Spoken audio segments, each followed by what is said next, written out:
It is amazing to be standing here today before all of you, and also live streaming to our global audience who are watching as well, and to launch this Emergency 2.0 Wiki, which is a free global resource for using social media and new technologies in emergencies.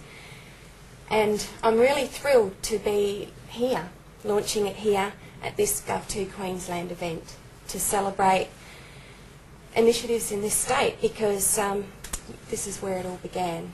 And when I stood before this group earlier this year to propose the vision for this wiki, our impetus was to leverage the learnings from the use of social media during the Queensland floods and Cyclone Yasi that devastated our state. And in that time, since that time, we've also witnessed unprecedented disasters all across this globe, and we also saw that information saves lives. Information is power, and in an emergency, every second counts. So thanks to the instant amplifying power of social media and our networks, we can all play a role in saving our own lives and the lives of others. The key really is knowing how. So our vision was to create a resource that would help build stronger, more resilient communities in preparation for the next summer season of floods, cyclones and bushfires, and for our northern neighbours for the winter season of blizzards and snowstorms. And now, thanks to the support of the Wiki Working Group that came out of that's a Gov2 Queensland group, and the support of hundreds of people all over the world in all their different ways that they've made contributions, volunteering their time, we now have this resource. Now I'm going to quickly walk you through it. So welcome to the Emergency 2.0 Wiki. First up, I'm going to start with the global directory. So the wonderful thing about this global directory is that wherever you are in the world, you'll be able to access the Twitter and Facebook accounts of emergency agencies that are using social media, and this list is growing all the time. The other thing is that NGOs and volunteer agencies such as the Red Cross, you'll be able to also access their Twitter accounts. The one that we all love, the big crowd pleaser at the moment, is the smartphone apps. So we're going to have this directory of all the emergency apps that are being developed, and there's new ones coming online all the time from all around the world. So for two reasons. One is so that wherever you are, you can find a smartphone app and download it. But secondly, it's all about innovation and sharing ideas and collaborating, and a lot of the government agencies that are developing these apps are sharing the source code. So this means that, particularly in the case of those countries that are developing and those agencies that don't have a great deal of money and time, these apps are going to, we're going to fast stream doing that. So here are some apps. This one's hot off the press. As we know, bushfires are a big issue for us here in Australia. So the CFA Fire Ready app has come out in Victoria, and there's also the Fires Near Me app in New South Wales, and that's come out on Android and also iPhone. So you can get a sense of all the different apps that you can have, and some other ones that come out that you also need to be aware of are, during an emergency, the Red Cross will usually produces an app that has evacuation centres. So again, and you can also, there are apps where you can press a panic button and it will send a message geolocated exactly where you are, which is quite important for certainly in the case of people who are trapped in buildings after earthquakes. So yes, there's a whole world of apps coming online as we speak, and they're all going to be captured here. So that's something that we're really, really excited about. All right, so as you can see, the wiki itself is divided into 3 sections: preparing for an emergency, during an emergency, and after an emergency, because obviously your needs and also how you use social media changes according to what state of the emergency we're all in. So the tips for the public, so we start off with tips for the public, and then we have specific guidelines for agencies. So we'll just take you through with the tips for the public. This is all about how to prepare for an emergency. So just starting with the basics of how to learn to use Twitter and YouTube and the apps, how you can use the apps, just introducing you to the sorts of things that you can access. And then of course we link to the global directory as well.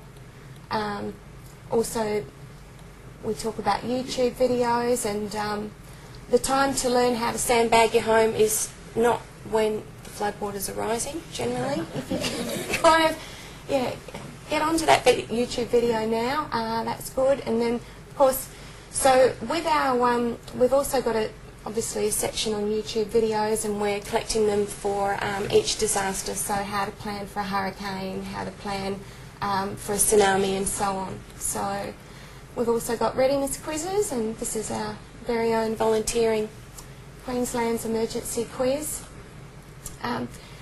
The other thing that we talk the public through, or walk the public through, is the importance of finding maps of how to find maps of hazards in your area. And again, that's one of the things that you really want to be doing before the emergency, so that you know what the hazards are, and most importantly your evacuation route, home from work to the school to pick up the kids or whatever. So we also showcase Green Cross Australia's hazards map. We have family preparedness tips. So again, really basic tips that I guess we all know how to how to talk to our friends on Facebook, but do we know do we use our Facebook notes page for our emergency plan, for instance?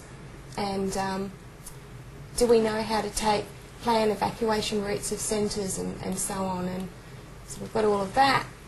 Twitter, Facebook, again, how do you use Facebook in an emergency? How do you find a real-time community map? What does it look like? How do you use it? One of the most important things too is how to help share that information. How do you do that? And for instance, with Twitter, if you're going to send a message, there are some things that you need to think about as well. Obviously, make sure you're safe first. But the sort of things that you need to think about is make sure you put the time on there, and also make sure you that your phone has GPS enabled, so that what that does is it makes it much easier for emergency agencies and media to pick up on your message and trust it. Okay, it's verified. Okay, yes, we can see that. And better still, take a photo, and again, a geocoded photo. So again, that way you're helping the emergency services do their job, as well as the media to get the message out. And by doing that, you're helping to save lives. So there we go. So that's our preparedness. And then if we go to during an emergency, again, it's basically all of that, but very streamlined. And the thing that I need to mention here is that we have optimised the wiki so that you can access it on your mobile phone. So wherever you are, you can access the tips, all of this site. So, rightio.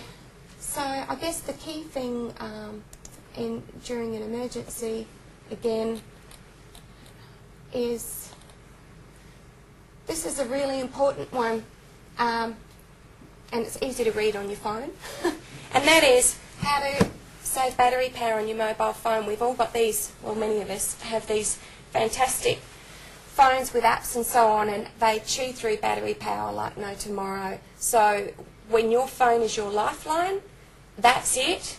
When there's no power and you're stuck somewhere, you need to know how to keep this phone going so that you can call for help, so that you can contact your family and whatever. So these tips will tell you how to turn the backlight off and how to close your background apps and all of those things. And we actually tested it during Hurricane Irene, and we tweeted a lot of these tips and sent people to visit this site. We were kind of testing it then, and a lot of people, we got great feedback saying we love it, thank you so much. So that's a big winner that we're excited about. And then after an emergency, the big focus here is, again, how do you find accurate information, and how do you share information to help others. So, rightio. So that's the tips for the public. So in terms of the guidelines, what we've done is we have developed guidelines that cover all the things that you would need to think about as an organisation if you're going to use social media and in emergency situations, both for business continuity and also to interact with your stakeholders and keep your customers up to date with what's going on and your staff. So we have policies and procedures, we have risk and mitigation checklists, very comprehensive, because as we know, using social media is risky for business and government and emergency agencies indeed, and so it's a matter of understanding that there are ways that you can mitigate those risks. And we've partnered with the Risk Management Institute of Australasia are peer reviewing our risk and mitigation strategies, and we also have on the reference group that Professor Alan Noble, who wrote the cyber security guidelines for the US government. So he's come on board and he's going to keep a watching brief on the wiki. So as new technologies come on board, he's going to check it out from that cyber security perspective. So that's awesome. Right, so the other thing, I guess, to talk you through is establishing social media channels. So this section is all about, as an agency, whether you're an emergency agency or a government agency, a community agency or a business, we walk you through how you can use all of these tools for business continuity and for sharing information. So we cover Facebook and broadcasting, Twitter, YouTube, Yammer. Yammer's really important from the business continuity perspective, and again we've got the Business Continuity Institute of Australasia leading the content for that section. So yes, Skype, Google+, it's all there. So don't ever sit there and scratch your head and think it's too hard, because it's not. We've got tips to walk you through, and we have got the best minds from around the world, from all different sectors of industry, from emergency agencies, from business, from the ICT sector, from the community and academia. All the best minds have come together to create this site. So, all right. I'd just like to finish by saying thank you.